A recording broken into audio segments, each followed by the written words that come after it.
넷째든지 아시죠? 마태복음 9장 18절에서 26절의 말씀입니다. 시작. 예수께서 이 말씀을 하실 때에 한 관리가 와서 절하여 이르되 내 딸이 방금 죽었사오나 오셔서 그들의 손을 먼저 주소서. 그러면 살아나겠나이다 하니 예수께서 일어나 따라가심에 제자들도 가더니 12해 동안이나 혈루증으로 앓는 여자가 예수의 뒤로 와서 그 겉옷발을 만지니 이는 제 마음에 그 겉옷만 만져도 구원을 받겠다 함이라. 예수께서 돌이켜 그를 보시며 이르시되 딸아 안심하라 내 믿음이 너를 구원하였다 하시니 여자가 그 즉시 구원을 받으니라. 예수께서 그 관리의 집에 가서 피리 부는 자들과 떠드는 무리를 보시고 이르시되 물러가라 이 소녀가 죽은 것이 아니라 잔다 하시니 그들이 비웃더라.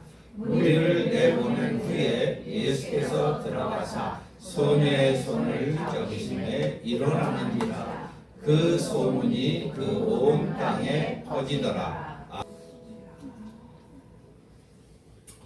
이 예배 자리에 이렇게 오신 것이 정말 우연이 아닙니다. 여러분 이렇게 신앙생활을 하게 되면 될수록 내가 사는 것은 우연이 아니었구나. 주님이 이런 은혜를 베풀어서 그랬구나. 그래서 믿음이라는 게 뭐냐면요, 내가 해온 게 아니라 나를 위해서 주신 예수님이 배후에서 역사하시고 함께 하셔서 여기까지 오게 하셨구나를 알아가는 거예요. 자, 알게 되면은 뭐가 돼요? 마음의 평강이 오게 되고 믿게 되고 신뢰가 되는 거예요.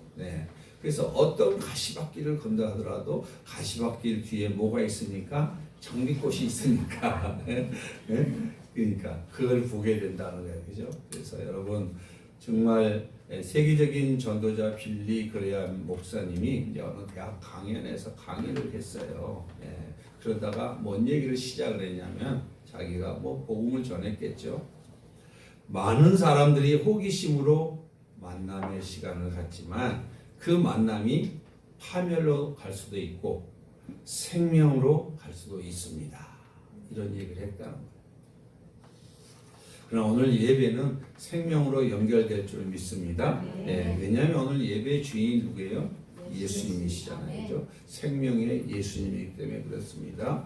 여러분 예수님이 마음을 열어주시면 우리 마음이 열립니다. 할렐루야. 기대하시고 소망을 품으시고 주님의 은혜를 간절히 사모했으면 좋겠습니다. 간절히 사모하지 않는다는 어떻게 우리가 그 마음을 어떻게 알 수 있을까요? 그렇죠? 그건 어렵진 않게 그 사람의 열매를 보면 안다고 그랬어요. 하나님을 사랑하는지 안 사랑하는지. 그러면은 여러분 너무너무 사랑스러운 분, 너무너무 귀한 분을 만나기로 약속을 했는데 사랑을 하게 되면 가서 시간을 지키고 일찍 만날까요? 느긋하게 만날까요? 일찍 만납니다. 바로 그거입니다. 그걸 간절함이라고 합니다. 좀이라도 마음을 상하지 않고 기다리지 않게 미리 가서 만나야지. 이게 오늘 성경에서 여러분들 왜 나에게는 하나님의 음성이 안 들리지? 여러분 이렇게 생각할 때가 많잖아요. 근데 하나님은 인격이고 예수는 은혜로 구원을 받지만은 하나님이 음성을 들려주는 사람에게는 뭐가 있냐면 간절히 찾는 자에게 불러요. 간절히 찾지 않는데 어떻게 보석을 마음에 안겨주겠어요? 맨날 이거 해주어 저거 해주어 이렇게 요구만 했지 예수님의 마음을 알려고 하나님 앞에 나와서 간절히 찾고 두드리고 대화하고 교제하고 이걸 안 하는데 하나님의 비밀을 알려주실까? 안 알려주시죠. 그래서 오늘 잠언 8장 17절은 우리가 자꾸 외워야 돼요. 자, 시작. 나를 사랑하는 자들이 나의 사랑을 입으며 나를 간절히 찾는 자가 나를 만날 것이니라. 여러분 오늘 이렇게 주님이 간절히 예수님을 찾으러 나오신 여러분들을 축복합니다. 오늘 간절히 주님에게만 집중하셔서 정말 주님의 은혜를 사모하는 여러분 되셨으면 좋겠습니다. 네. 저의 간절한 기도 제목은 뭘 것 같아요? 내 양을 치라, 내 어린 양을 먹이라고 주님이 말씀하셔서 저는 이렇게 여러분들을 위해서 목회를 하고 있는데, 여러분들이 정말 예수님을 간절히 찾았으면 좋겠다 이거예요. 오직 하나 강성원을 찾는 게 아니라 예수를 찾는 자 됐으면 좋겠어요. 할렐루야. 오늘도 저는 예수의 말씀을 전하는 통로고 신부름꾼이고 종에 불과합니다. 이 강단에서 흘러나오는 주의 음성을 들으시지 저를 보지 마십시오. 저는 미천하고 추악한 죄인에 불과해요. 여러분 오늘 히말라야 산사태 순식간에 100명이 실종되는 채널 A 사건을 잠깐 보도록 하겠습니다. 잠깐만 이렇게 보시고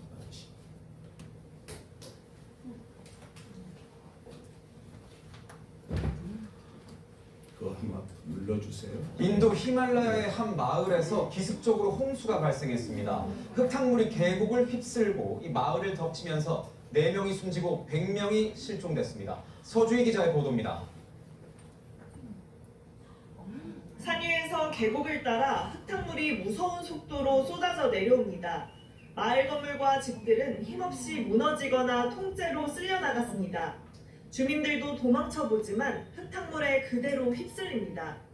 현지 시각 어제 인도 북부 히말라야의 한 마을에서 폭우로 인한 산사태가 발생해 현재까지 최소 4명이 숨지고 100명이 실종된 것으로 알려졌습니다. 현지 매체는 최소 12곳에서 산사태가 났다고 전했습니다. लोग मिलकर कर रहे हैं। हमारी प्राथमिकता है एक एक व्यक्ति जो उसमें फंसा है उन सबको बाहर निकाला जाए। 현지 당국은 군병력을 동원해 실종자 수색에 나섰습니다. 흙탕물이 건물 사이로 쏟아지고 하수구에서도 분수처럼 역류합니다. 계단은 아예 수로가 됐습니다. 현지 시각 어제 홍콩에서 1일 강우량이 350mm가 넘는 기록적인 폭우가 쏟아졌습니다. 1884년 집계가 시작된 후 8월 최대 기록입니다. 홍콩 기상청은 수위가 가장 높은 흑색 호우경보를 2번이나 발령한 가운데 1시간 동안 번개가 10,000번 가까이 내리칠 정도로 대기가 불안정했던 것으로 알려졌습니다. 이번 폭우로 홍콩 항공기 운항이 100편 넘게 취소되거나 연기된 것으로 알려졌습니다. 인도 여러분 보여드린 영상이 히말라야 인도의 산사태 소식인데 순식간에 삶이 무너지고 사랑하는 사람들이 실종되는 걸 보았습니다. 아침에 이제 버스 타고 오는데 어떤 분이 이렇게 버스 올라타더라고요. 어디를 가냐면 이제 산에 올라가려고 룩색을 메고 이렇게 올라오는데 제가 그분을 보면서 나이가 나보다 좀 어린 것 같아요. 하나님, 저 아들이 산에 갑니다. 저 아들이 산에 가는 것이 아니라 예수 만나러 갔으면 좋겠습니다. 그런 기도가 나왔어요. 그렇게 가서 올라가서 저렇게 높은 곳에 가서 산에서 구경하고 그렇게 즐기던 그 사람들이 그런 사태가 벌어질 줄 누가 알았겠어요? 순식간에 삶이 무너지고 사랑하는 사람들이 실종되고 그 사망하는 현실이 인도에만 있나요? 우리 주변에 여전히 있거든요. 그 드높고 아름다운 산들이 이태로운 절망의 순간으로 바뀌는 그 짧은 장면을 보면서 여러분들은 무엇을 느끼셨어요? 현대인들이 마주한 절망과 죽음의 현실, 이걸 인간의 힘으로 가능하느냐 이거죠. 예측이 할 수 있느냐 이거죠. 대처할 수 있느냐 이거죠. 이 인간의 무력함을 아주 여실하게 보여주는 그런 비디오가 아닙니까? 이처럼 예측할 수 없는 절망과 죽음의 위기는 이건 누구에게나 찾아올 수 있습니다. 그러나 오늘 마태복음 9장 18절 26절까지 오늘 본문의 말씀에서 그런 절망의 순간에서도 누가 함께 하신다고요? 예수님이 함께 하셔서 생명과 회복의 손길로 찾아오시는 내용이에요. 여러분의 인생 가운데도 주님이 그렇게 생명과 회복을 주시러 이 자리에 찾아오셨다는 것을 믿으시기 바랍니다. 할렐루야. 오늘도 이 생명과 회복을 주시는 예수님이라는 제목으로 여러분 말씀을 나눌 때 성령께서 여러분 각자에게 주시는 음성으로 들려졌으면 좋겠습니다. 오늘 본문은 이런 거예요. 사복음서에서 나오는 얘기라서 너무 아시는 내용인데 이 회당장 한 관리로 나오지만은 마가복음에는 회당장입니다. 회당장은 뭐하냐면은 제사와 예배와 그 교육을 주관하는 종교적인 지도자입니다.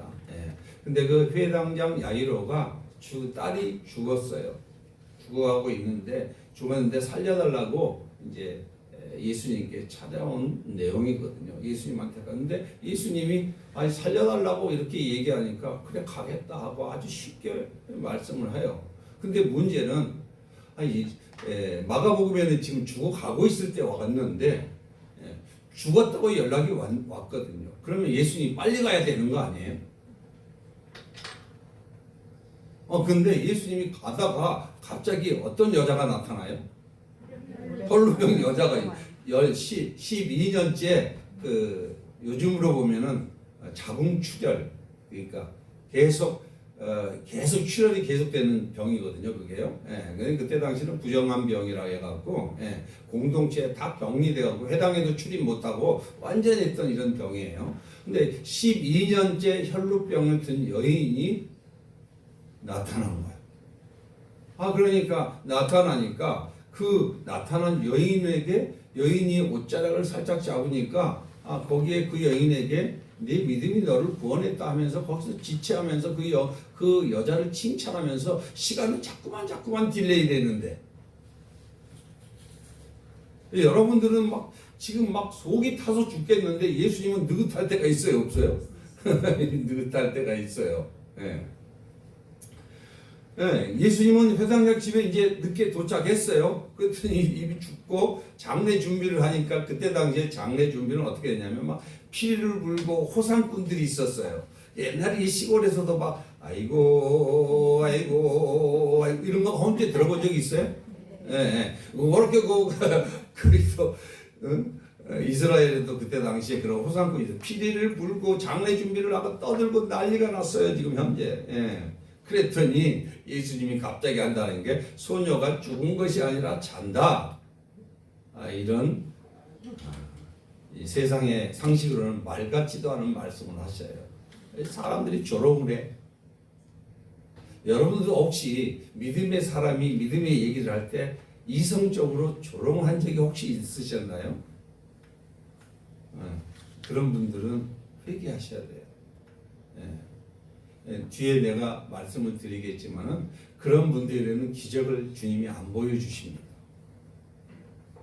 왜냐하면 베드로, 야고보, 요한만 데려가요. 이성적으로 논리적으로 따지고 왜 그래 이렇게 조롱하고 비웃고 한 사람들은 기적의 현장으로 다 내보내버리고 그 믿음이 있는 사람들만 그걸 받아들이는 사람만 데리고 들어가서 기적의 현장을 보여줍니다. 사람들의 조롱을 무릅쓰고 소녀의 손을 잡아 일으킵니다.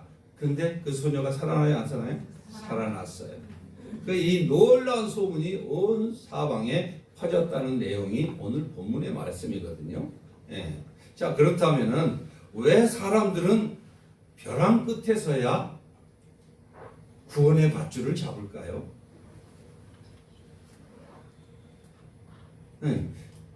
이 율법의 전문가, 예배와 제사와 교육을 전문적으로 주관하던 회당장, 그 회당장이 그때 당시에 예수님을 이단이라고까지 생각했는데 그 이단에 그 갈릴리에서 오는 청년의 그 이야기에 그분이 손을 얹으면은 나을 거라고 죽은 딸이 살아날 거라는 고백을 어떻게 할 수 있을까? 현실적으로 불가능한 고백 아니에요? 그리고 아까 좀 전에 여러분과 나눴지만은 그 예수님은 그래 갑에서 고쳐주겠다, 살려주겠다 이러고 가는 길에 야이로의 혈루병 든 여인을 만나잖아요. 아 그러면 그 사람 먼저 기도를 해줬으니까 기도했으니까 그것을 빨리 가서 고쳐주고 살려줘야지. 왜 또 중간에 이 혈루병 여인까지 다 챙겨갖고 살려주고 이렇게 난리를 치냐 이거지. 그죠? 아니 해당장엔 가슴이 터지지 않겠어. 속 터져 죽었는데 지금 혈루병 여인이 이렇게 이제 얼마나 예수님 옷자락 잡을 때 가슴이 퉁퉁퉁퉁 뛰겠어요. 그런데 빨리빨리 확 지나가면 만질 수 있을까 없을까? 못 만지죠. 그러니까 마치 만지라고 서서히 걸어가고 있는데 누군 속 터지는 거야. 회당장은 속 터지는데 만져라 하듯이 천천히 이렇게 걷고 있어요. 도대체 왜 그러시는 거예요, 예수님은?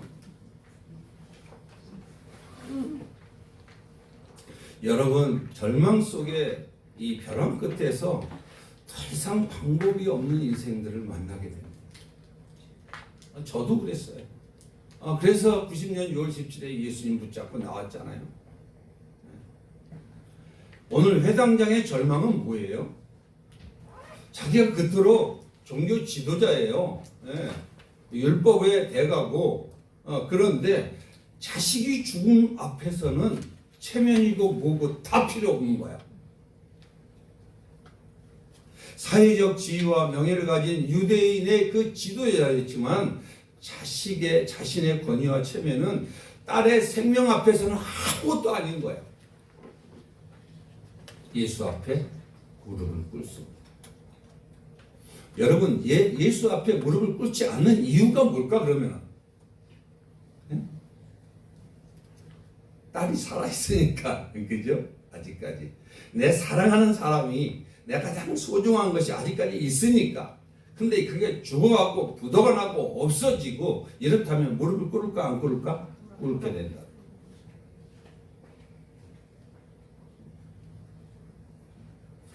그 이유는 단 하나잖아요. 자신의 사랑하는 딸이 죽어가고 때문에 그런 거예요.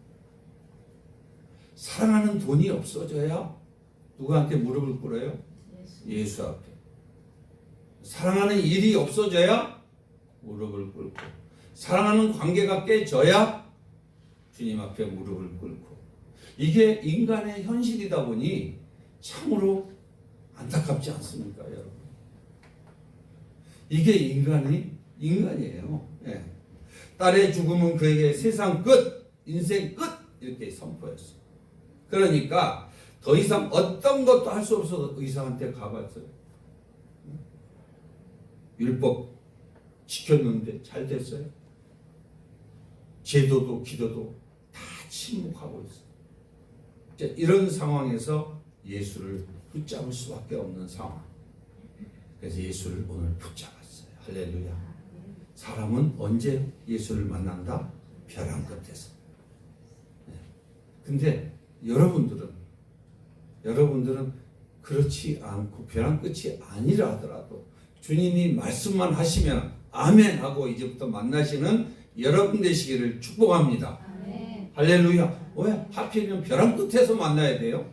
근데 이게 주변에 보면 벼랑 끝이 계속 반복되는 사람이 있어요, 없어요?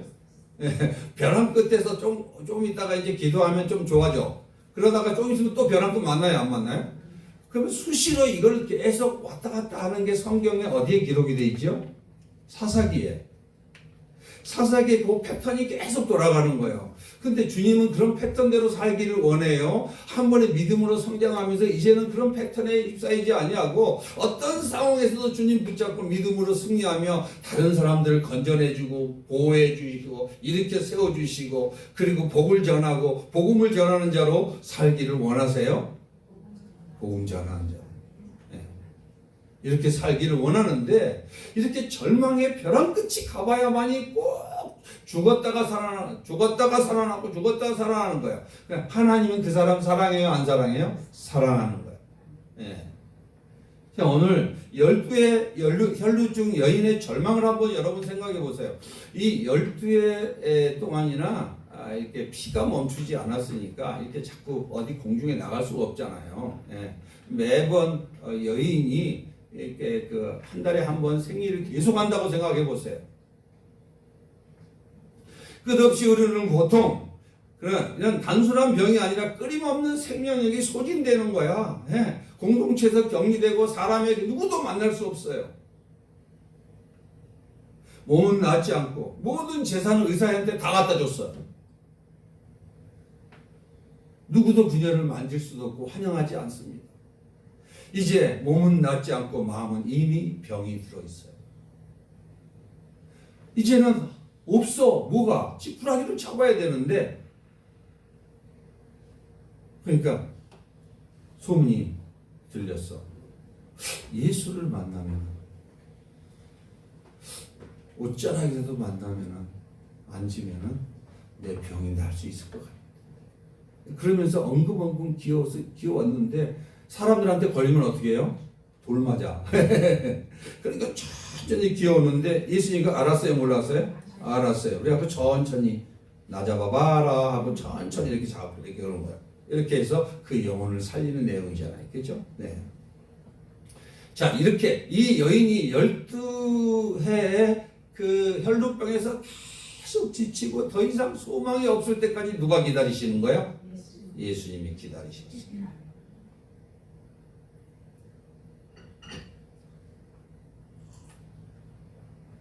절망의 공통점이 뭘까요? 그러면 여러분 한번 읽어보십시다.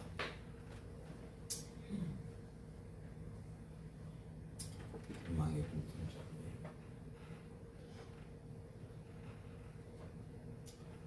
그러니까 예수님이 보세요. 아버지의 이렇게 무너진 가슴, 이 회당장이 절규하고 있잖아요. 딸이 죽어갑니다. 주여 제 손으로 어찌할 수 없습니다. 이 회당장이 그때 2000년의 회당장님만일까요? 이 시대의 아픔을 가지고 있는 하나님의 택한 자들이지 않겠습니까? 또 저와 여러분이 있지 않겠습니까? 그리고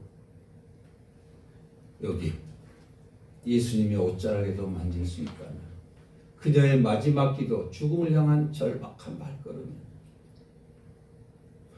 세상 이 사람들의 조롱과 멸시 이런 거 신경 써요? 안 써요? 안 써요. 지금은.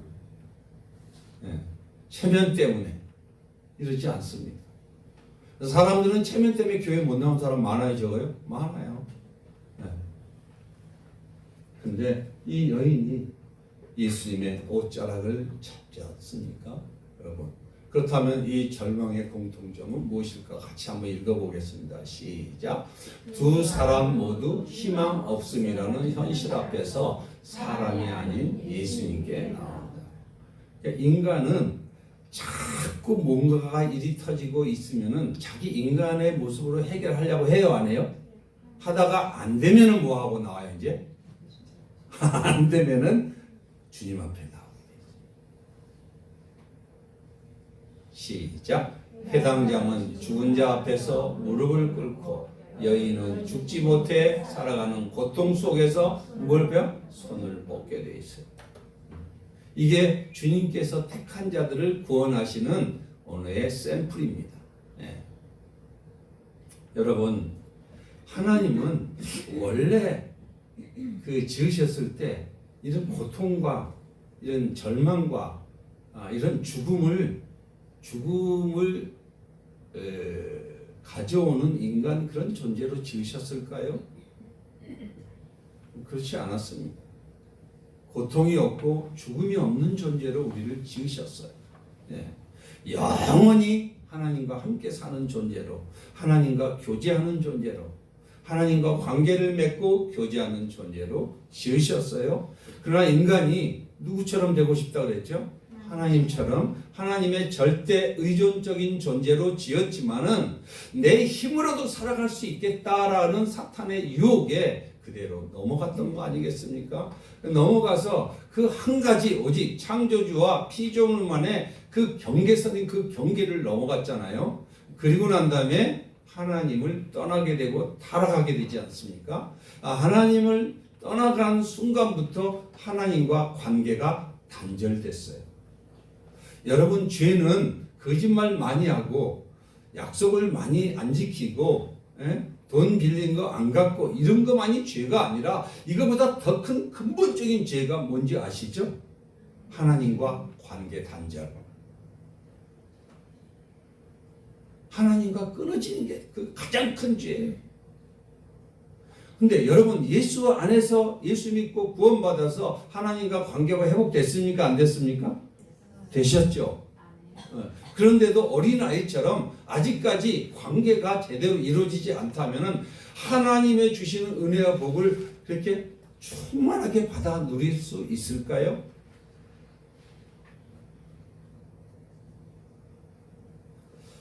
인간은 이 단절 때문에 고통을 겪고 죽음을 맞게 됐습니다. 그리고 영혼과 육으로 만들어졌잖아요. 그죠? 육신은 흙으로 돌아가고 영혼은 영원한 형벌. 이건 죽지 않잖아요. 형벌을 받게 되는 이 비참한 인간 정체성이 됐다는 거죠. 근데 이제 인간이 애초에 이렇게 하나님의 형상대로 지었던 그 어떤 지었기 때문에 그림자가 남아 있어서 어떤 걸로도 만족할 수가 없습니다.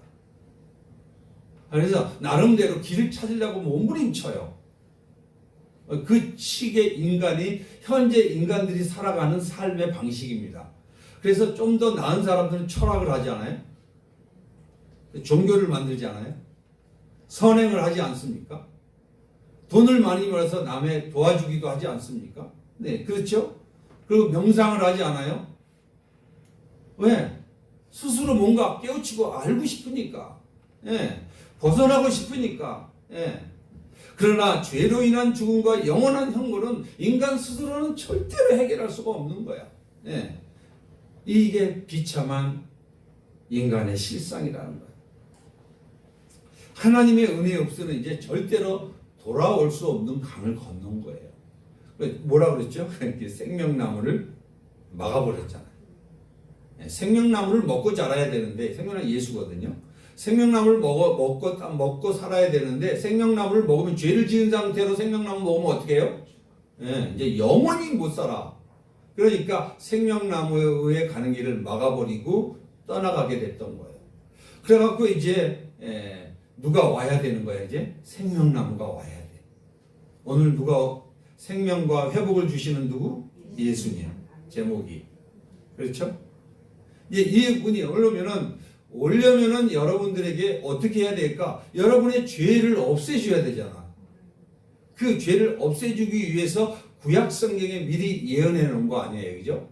오실 메시아, 오실 메시아, 오실 메시아.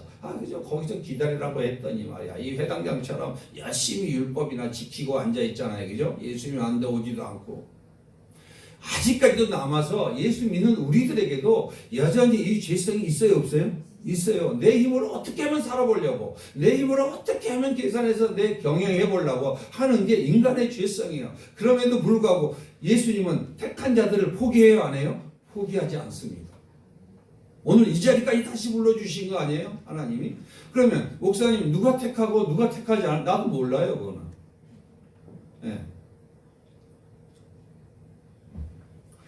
은혜 없이는 절대 돌아올 수 없는 죄악의 강을 건넜는데 예수님이 이 땅에 오시겠다고 약속하셨고 오셨습니다. 지금. 그래서 그 예수님의 구원의 손길이 먼저 오지 않으면 절대로 나올 수 없는 죄의 악순환에 빠져 있었던 게 인간이라는 거예요. 하나님을 떠난 인간은 스스로 구원할 수 없잖아요. 그죠? 그럼 이런 죄인이 어떻게 살아날 수 있겠는가? 어떻게 해야 이 죽음과 심판에서 벗어날 수 있는가? 나를 이 비참한 현실에서 어떻게 나를 건져낼 수 있는가? 이게 인간들의 고민 아니에요? 근데 여러분들은 예수를 믿고 그 구원을 받고 그리고 인생의 답을 얻은 분들이 아니겠습니까? 그런데 행여나 아직까지도 세상에 미련이 있다면 오늘 다시 한번 싹둑 잘라버리시기를 예수님 축원합니다. 네. 그래서 하나님은 하나님을 떠난 인간은 스스로 구원할 수 없는 죄 아래 갇힌 자라고 분명히 말씀하셨고, 어떤 선행, 어떤 돈, 어떤 명예, 어떤 건강으로도 해결할 수 없다고 분명히 말씀합니다. 이 비참한 죄의 사슬을 끊어줄 수 있는 분이 누구밖에 없다는 거예요? 예수님밖에 없다는 거예요. 그렇기 때문에 하나님은 우리가 영원한 죽음에 빠지기 전에, 이미 지옥 가기 전에 스스로 예수님이, 하나님이 사람이 되셔서 오셨습니다. 할렐루야. 그분이 예수 그리스도이십니다. 그분이 오늘 여러분에게 말씀하십니다. 할렐루야.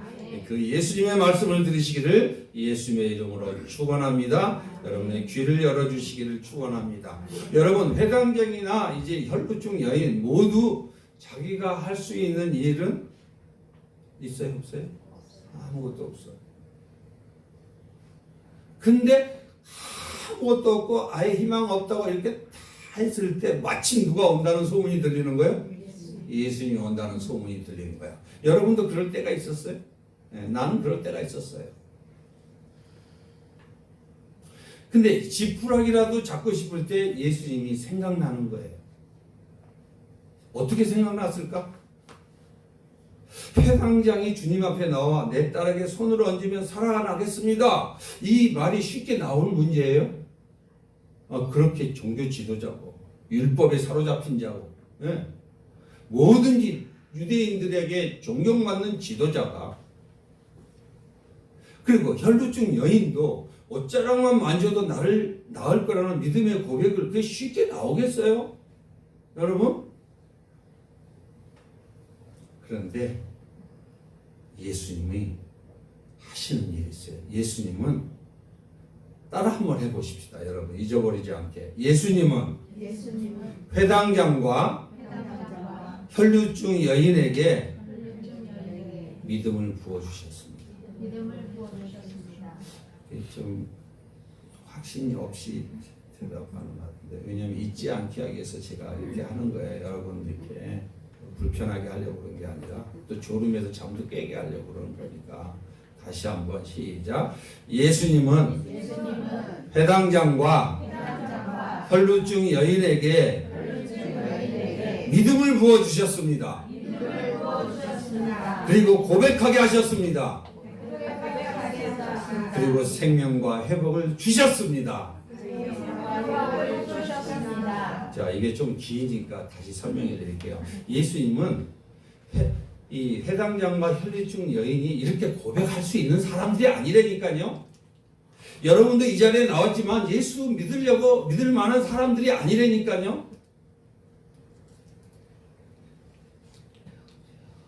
근데 뭘 믿어줬다요? 믿음을 부어주셨다는 거야. 누가? 예수님이 먼저 부어주시고, 그리고 믿음을 부어주시니까 고백해요, 안 해요? 고백해요. 그리고 항상 고백 이후에 응답을 해주시는 거야. 그러니까 제가 자꾸만 여러분들에게 믿음으로 아멘을 하십시오. 제가 그렇게 부탁을 드리잖아요. 그죠? 예. 이게 고백이 안 된 사람에게는 역사가 안 일어나요. 분명합니다. 하나님은 인격이시여요. 고백을 안 하는데, 근데 고백이 나오려면 믿음이 있어야 돼요, 없어야 돼요? 믿음이 있어요. 그럼 믿음을 넣어줘야 돼요, 안 넣어야 돼요? 넣어줘야 돼요. 그래서 여러분들의 기도는 뭐 해야 돼요? 하나님, 나는 믿음이 없습니다. 나에게 믿음을 주시옵소서. 이렇게 기도해야 되는 거예요. 믿음을 부어주니까 고백해요, 안 해요, 이제? 고백해요. 이거 상식적으로 이런 고백할 수 없는 사람들이에요, 이 사람들. 그런데 고백하게 하시고, 그 고백을 듣고서야 뭐예요? 생명을 주시고 회복을 주셨어요. 자, 이랬더니 내가 기도 응답을 받고 내 인생의 기적이 아니라는 이유 이제 아셨죠? 내가 뭘 안 하는 거야 지금 현재? 아직 내가 믿음이 없고, 두 번째 믿음에 따라 뭘 안 한다는 거야? 고백을 안 한다는 거야. 자, 고백을 안 하니까 회복이 일어나요, 안 일어나요? 안 일어난다는 거야. 이게 영적 원리입니다. 오늘 예수님은 이것 때문에 오늘 이 말씀을 여기다가 기록해 두셨어요. 자, 그럼 어떻게 믿음을 먼저 넣어주시고 고백하게 하셨을까? 예수님은, 하나님은 항상 방법이 있다고 그랬어요? 없다고 그랬어요? 방법이 있다고 그랬어요. 하나님의 심정, 속성, 방법이 있다고 그랬어요. 성경의 전부 그림자로 전부 비유로 말씀해 주셨다고 그랬어요. 예, 마태복음 9장 18절에 뭐라고 했어요? 시작. 예수께서 이 말씀을 하실 때 한 관리가 와서 저라며 이르되 내 딸이 방금 죽었사오나 오셔서 그 몸에 손을 얹어 주소서. 그러면은 살아나겠나이다. 내 딸이 방금 죽었으니 그들에게 손을 얹어 주십시오. 그러면은 뭐 하겠다? 살아나겠습니다. 고백해야 안 해요? 하는 거야. 빈소리로 하는 거예요? 이게? 한 줄이 하는 거 아니에요? 예. 예수님은 먼저 이렇게 하는 거는 이 사람이 믿음이 있어서 이랬을까요? 예수님이 믿음을 부어주셨어. 그러니까 믿음을 부어주는 주체가 누구라는 거예요? 예수님이라는 거예요. 할렐루야. 이래서 예수님을 알자고 이렇게 여러분들한테 계속 말씀한, 여러분 예수님 믿음은 여보의 성경은 전부 비밀로 기록이 되어 있다고 그랬잖아요. 성령이 깨닫게 해주지 않고 성령이 열어주지 않으면은 여러분 그냥 글자로 보이기 쉽거든요. 문자, 문맥, 역사적 배경으로 성경 읽다가 그냥 지루해서 잠자다가 끝난다고요. 성경 읽으면. 그런데 예수님이 여러분을 사랑하시면은 오늘처럼 이렇게 말씀을 열어주시잖아요. 그죠? 할렐루야. 저라도 이 말씀을 예전에부터 알았겠어요? 수없이 신대원 돌아다니고 박사 과정까지 하던 사람인데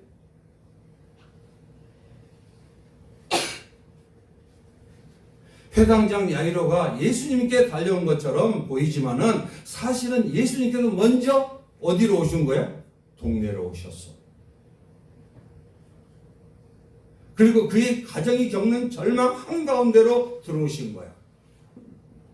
예수님이 이미 다 알고 있어요? 뭐 있어요? 다 알고 있어요. 뭐 했기 때문에? 그를 선택했기 때문에.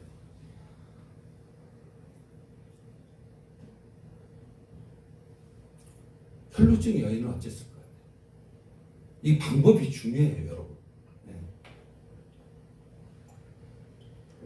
이 여인 역시 사람들 사이에 뚫고 나왔지만은 그녀가 예수님을 찾아가기 전에 이미 그 여자가 있는 거리로 오고 있었던 거예요. 할렐루야. 예. 이게 하나님의 신비예요. 이게 전능자가 하시는 일이에요. 한시가 바쁜 가운데도 옷깃을 만질 수 있도록 아까 어떻게 걸었다 그랬죠? 천천히 걸었어. 행여나 그 간절한 마음에 옷깃이 닿아야 할 텐데 그 간절함 그 위에 믿음을 부어주신 거예요. 할렐루야. 예. 그 벼랑 끝에서 내가 예수만이라도 만지면 되겠다는 그 마음을 보시고 거기에다가 믿음을 부어주셨다는 거예요. 할렐루야. 예수님은 우리가 주님을 부르기도 전에 먼저 찾아오셔서 믿음의 가능성의 길을 열어주신 분이 예수님이십니다. 여러분의 믿음을 여기까지 이끌어 오신 분이 누구세요? 예수님이세요. 예. 우리가 예수님을 그렇기 때문에 시작. 우리가 예수님을 찾아간 것이 아니라 예수님이 먼저 우리에게 찾아오셨기에 우리가 믿을 수 있었어요. 자, 이렇게 되면 믿음이 들어가게 되면 여러분 자랑할 수 있을까? 없어요. 믿음은 분명히 하나님의 선물이라고 그랬어요. 내가 노력하고 고행하고 내가 막 금식한다고 이렇게 되나요?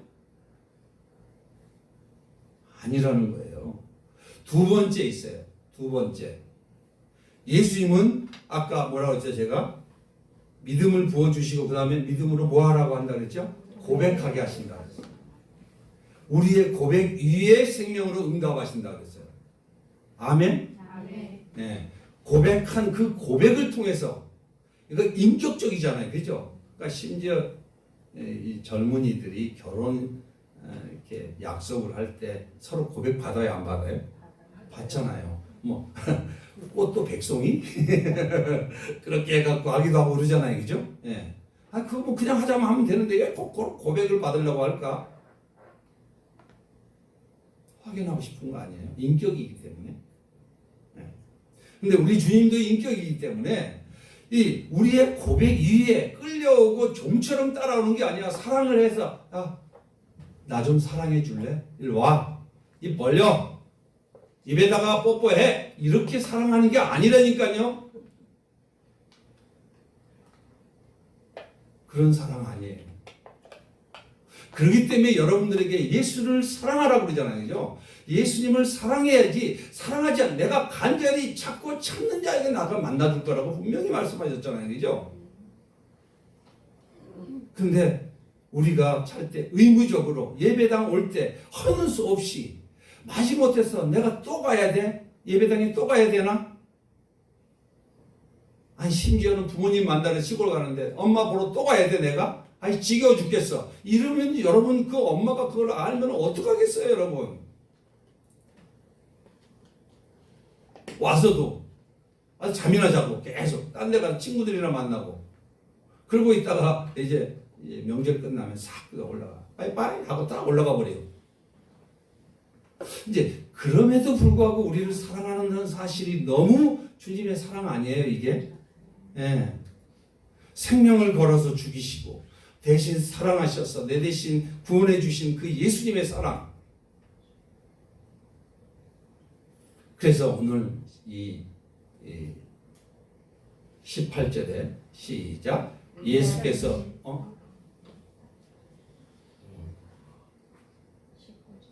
18절 시작. 내 딸이 방금 죽었사오나 오셔서 그들의 손에 얹어 주셔서 그러면 살아나겠나이다. 아까 고백했다고 그랬죠, 이거요. 네. 그리고 이제 혈루병 여인도 시작. 이는 제 마음에 그 겉옷만 만져도 구원을 받겠다 합니다. 예, 이게 고백을 받은 거야, 이렇게.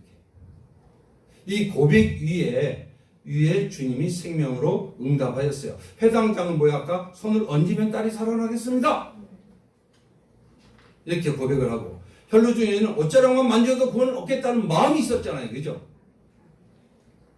마음을 품었어. 믿음을 품었어요. 비록 작은 믿음일지라도 거기에다가 누가 얹어주시는 거야? 예수님이 믿음을 부어주시는 거야. 할렐루야. 네. 부어주는 거야. 이들은 고백했고 예수님은 그 믿음의 고백을 외면하지 않았습니다. 할렐루야. 여러분의 그 조그마한 겨자씨만을 한 믿음 요거를 외면하지 않으십니다. 할렐루야. 사모하십시오. 네, 사모하십시오. 나는 믿음이 작다 이러지 마십시오. 여러분의 마음 중심을 보신다고요. 나 예수님을 만나고 싶어. 나 예수님 사랑하고 싶어. 이 조그만 믿음, 나는 예수님 위해서 사랑하고 만나고 싶고 예수님 위해서 살고 싶어. 근데 잘 안 돼. 이렇게 이 믿음, 마음을 심으시라고. 할렐루야. 하나님은 뭘 보신다? 중심을 보신다. 아이, 뭐 그렇게까지 예수를 믿어도 되나? 아니, 이런 식으로 생각하지 말. 그건 율법이에요. 그거는. 네. 예수님 사랑하시기를 바랍니다. 사랑하는 자는 말씀을 듣습니다. 사랑하지 않는 사람, 여러분 이렇게 대화를 하다 보면은 사랑하는 사람끼리는 서로 눈이 어때요? 뿅뿅 뿅뿅뿅뿅뿅 막 부딪혀. 근데 사랑하지 않는 사람은 뭐 생각해? 뭐 생각해? 지금 딴 여자 생각하지. 요렇게 해서 이제 불꽃이 이상한 데 튀는 거야. 이게. 사랑하면은 예배 때 말씀이 들리는 거예요, 여러분. 예. 말씀이 안 들린다. 사랑하지 않는 거예요. 근데 여러분도 사랑하고 싶어서 말씀 듣고 싶어요? 안 듣고 싶어요? 듣고 싶어요. 근데 누가 쪼는 거야? 사탄이 쪼는 거야. 예. 그러니까 기도하자는 거야. 주님, 나 주일부터 나 지금 일찍 일어나고 싶고요. 말씀 듣고 싶어요. 이건 내 힘으로 안 되걸랑요? 주님 좀 도와주시면 안 돼요? 이렇게 일주일 동안 기도하는 거예요, 여러분. 이거부터 작은 것부터 기도해서 하나님이 이렇게 나를 인도하시고 이렇게 도와주시네부터 하면은 큰 것 줘요, 안 줘요? 줘요. 그런데 이 작은 것도 안 되는데 큰 것 맡기는 사람이 어디 있어요? 어떻게 회사 임원이 뭐도 안 되는데 작은 일, 큰 일을 시키겠어요, 직원한테? 순서적으로 그거 아니거든요. 예, 아니걸랑요. 예. 여러분, 그렇기 때문에 해당장은 손을 얹으면 낫겠습니다. 혈루증 여인은 옷자락만 만져도 구원을 얻겠다. 믿음을 품었잖아요. 그러니까 고백을 했어요, 안 했어요? 고백했어요. 예수님은 그 믿음의 고백을 외면하지 않았어요. 해당장이 이렇게 내 딸의 손만 얹어주면 낫겠습니다 하니까 알았어, 가겠다. 딱 이러잖아요. 바로. 혈루증 여인 그 속에 마음을 품으니까 알았어, 네가 나를 찾아오지, 내가 천천히 걸을게. 이렇게 천천히 걸을게. 이렇게 해갖고 그 옷자락 만지도록 탁 해주시잖아요, 그죠? 뭘 보시는 거야? 중심을 보셨어. 여러분, 우리의 믿음조차 이 고백은 인간의 의지에서 나온 것이 아니라 이미 예수님께서 은혜로 믿음을 넣어주셨기 때문에 됐다는 걸 믿으시기 바랍니다. 그러니까 핵심이 뭐예요? 예. 고백은 시작. 고백은 시작이 아니라 응답이다. 우리가 먼저 다시 시작. 우리가 먼저 고백한 것이 아니라 예수님이 은혜로 믿게 하셨기에 고백할 수 있었고, 예수님은 그 믿음 위에 생명과 회복을 더 붙이셨다. 할렐루야. 이게 영적 원리예요. 여러분, 세 번째, 어떤 방법으로 하나님은 믿음을 부어주셨을까? 택한 자들에게 믿음을 주시고 거부한 자들은 내보내셨어요. 아까 조금 전에 제가 말씀했잖아요.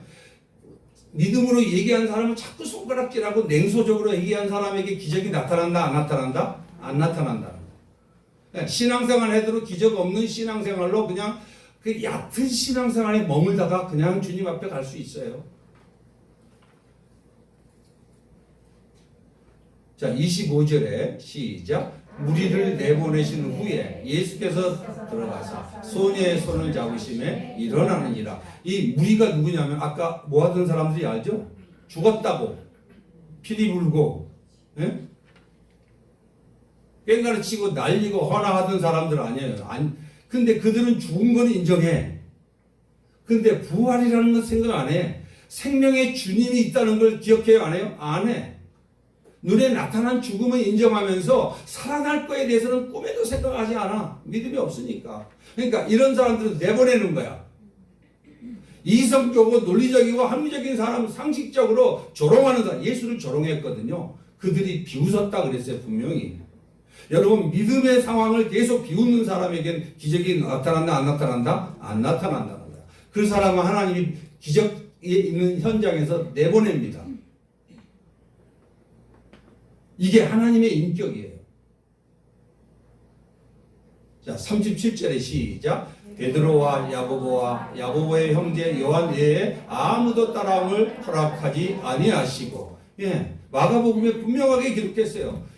베드로, 야고보, 요한 외에는 야, 네 무리들 나가! 이렇게 나가 있어요. 그 기적의 현장에 또 누가 있는지 아시죠? 아까 고백했던 누구? 야이로 회당장.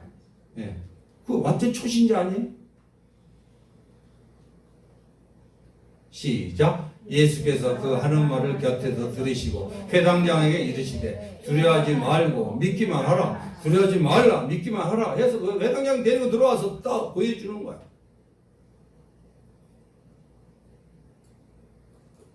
여러분, 믿지 않는 우리와 외면과 조롱에 반응하는 자들을 예수님은 내보내신다는 걸 꼭 기억하시기 바랍니다. 믿음은 뭐예요? 하나님은 믿음이 없이는 하나님을 기쁘시게 하지 못한다 그랬어요. 이것도 될까? 저것도 될까? 하고 자꾸 상식적인 얘기를 들이밀게 되면은 하나님의 기적을 볼 수 있다? 못 본다? 못 본다는 거예요.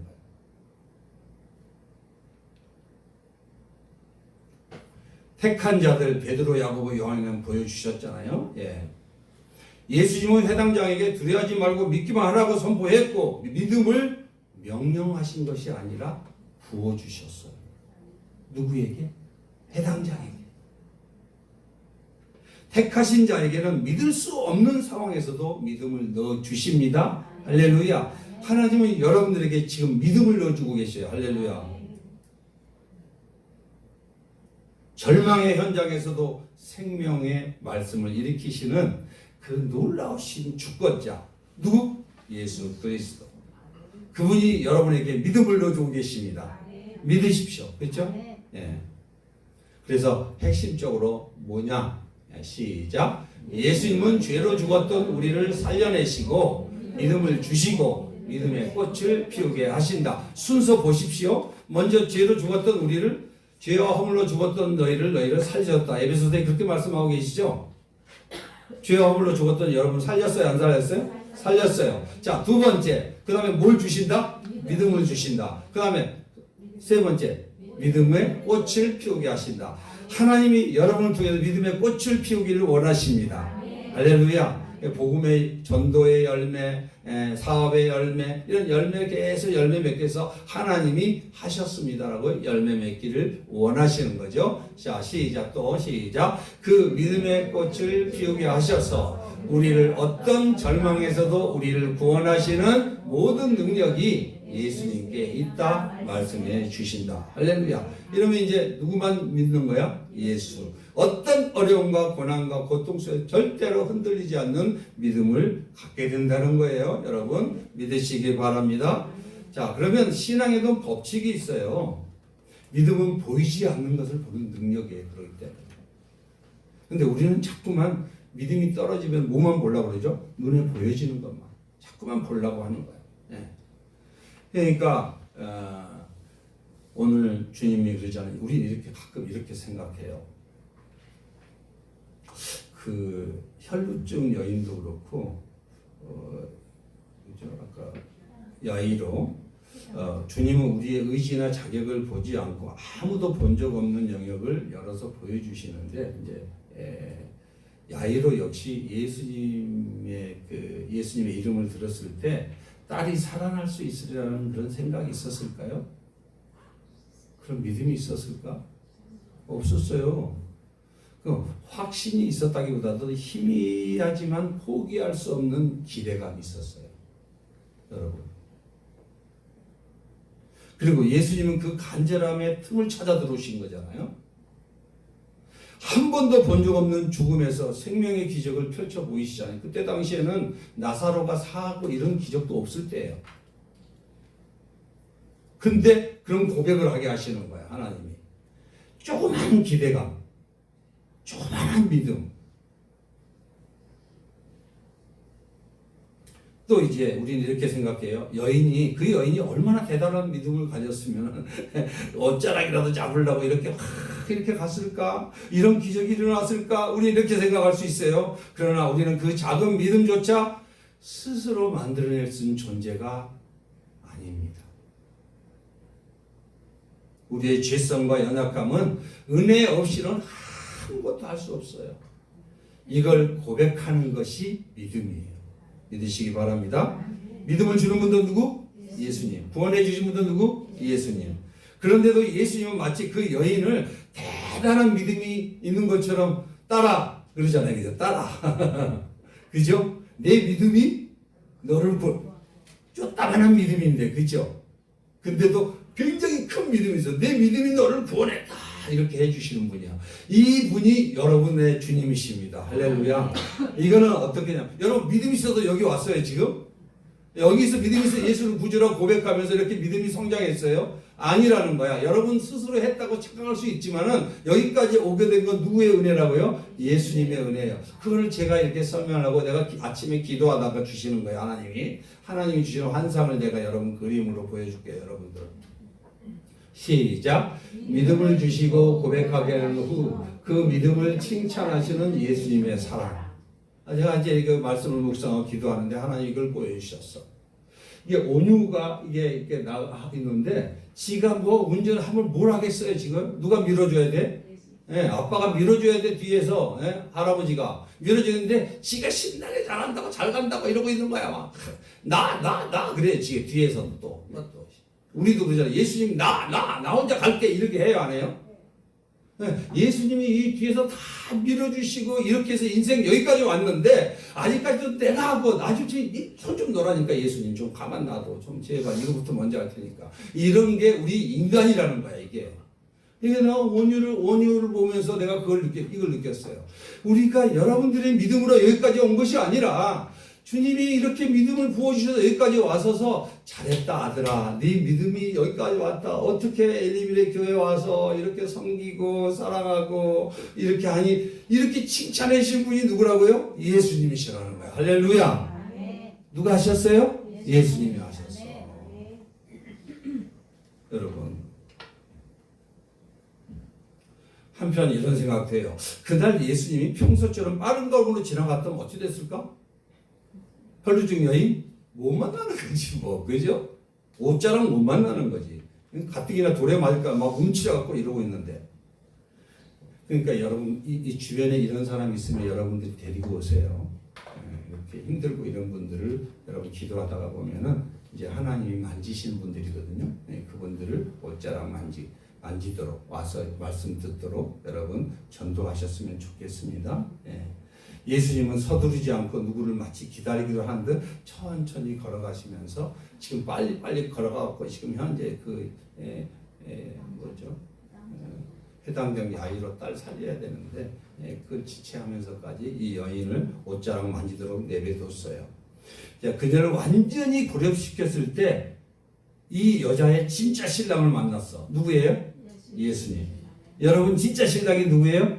예수님.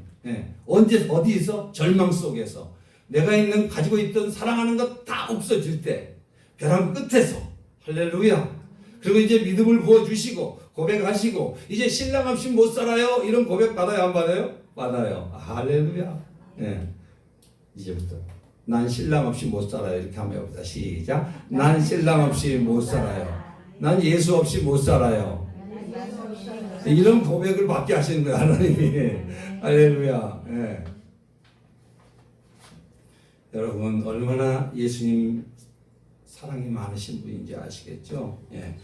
근데 이 두 번째, 그녀를 완전히 고립시켰을 때 진짜 신랑이신 예수님이 직접 가버나움으로 들어오셨던 거예요. 여러분들이 삶에서 예수님을 만난 동기가 우연히가 아니라 예수님의 그 놀라우신 프로그램 속에서 오게 하셨고 이 엘리밀의 교회까지 인도하셨다는 걸 믿으시기 바랍니다. 이런 영적 눈이 열리기를 예수님의 이름으로 축원합니다. 이게 해결이 안 되면은 어떡하지? 내 멋대로 안 되지?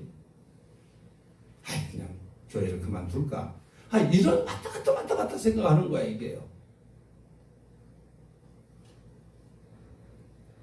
여러분, 오늘 이 회당장 야이로의 인생이 얼마나 바뀌었겠어요? 생각해 보세요. 딸의 생명을 회복받았지, 그렇죠?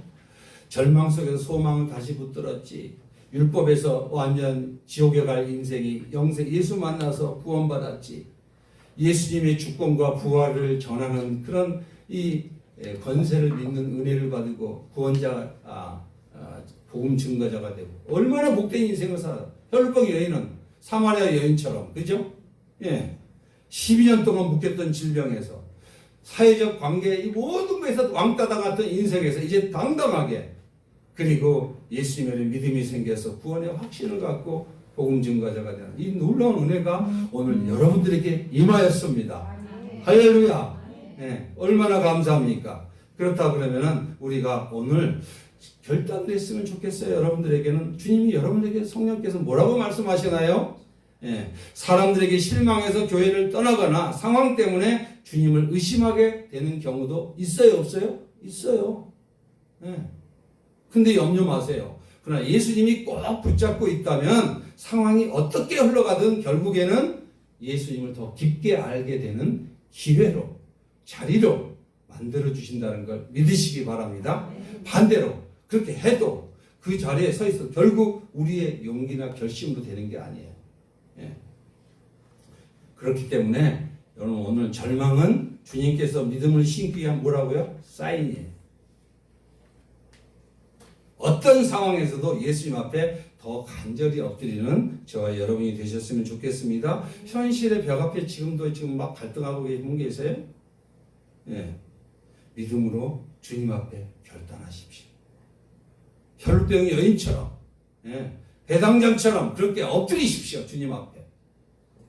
그리고 예수님의 사랑은 결코 의심하지 마세요. 예수님이 어떻게 역사하는지 보셨죠?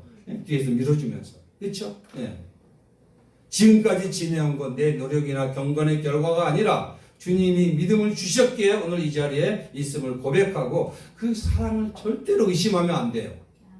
의심했다면 그것부터 회개하시라고. 하나님은 좋은 거 줘요, 안 줘요? 좋은 걸 빌어요. 하나님을 사랑하는 자, 그 뜻대로 부르심을 입은 자들 모든 것이 합력해서 선을 이루시는 거지 하나님이 미워서 그런 게 아니에요. 그리고 세 번째, 믿음을 이성과 상식으로 조롱하거나 비웃지 않겠습니다라고 결단해야 돼요. 다른 사람의 믿음을 이성과 상식으로 비웃거나 조롱했다면은 여러분 그 부분이 하나님과 나 사이에 걸림돌로 딱 막혀 있을 수가 있다는 거예요. 이걸 뚫으십시오. 어떻게 뚫어요? 회개하면 돼요. 주님 잘못했습니다. 믿음 없으면 회개합니다. 자, 그렇기 때문에 우리가 적용합시다. 자, 읽어봅시다. 시작. 하루를 예수님 앞에 무릎으로 시작하자. 예수님이 저보고 하루에 내 시간도 하나님 거, 내 몸도 하나님 거, 하루 시간 스케줄도 하나님 손에 맡겨서 하루를 예수님 앞에 무릎으로 시작하십시다. 할렐루야. 두 번째는 시작. 믿음을 입술로 고백하십시다. 아이, 그 말로 해서 알아? 다 아는 거지. 이러지 마시고 고백하란 말이에요. 그죠? 사랑도 서로 부부간의 사랑을 고백하라 그랬더니 아이, 그 넘사스럽게 그냥 다 아는데 그건 사랑하지 않는 거야. 입술로 고백하는 거야. 사람 마음으로 믿어 의에 이르고 입으로 시인하여 구원에 이른다고 그랬잖아요. 입술로 고백하십시오. 그 다음에 시작. 절망 중에도 예수님 옷자락을 붙잡으십시오. 할렐루야. 이렇게 하십시다. 주님이 오늘 여러분에게 믿음을 부어주셨잖아요. 여러분 얼마나 감사합니다. 저는 이 말씀을 준비하면서 주여 우리 엘린 가족들에게 이런 은혜를 부어주시려고 이 말씀을 주시는 거 이렇게 나 아주 묵상하면서 너무너무 감사했어요. 내가 누구다? 혈루병 여인이다. 내가 누구다? 배당장 야이로다. 기도합시다. 어떻게 기도해야 될까? 주님, 믿음을 주시는 은혜를 잊어버렸고 내 힘과 경건을 의지한 교만을 용서해 주시옵소서.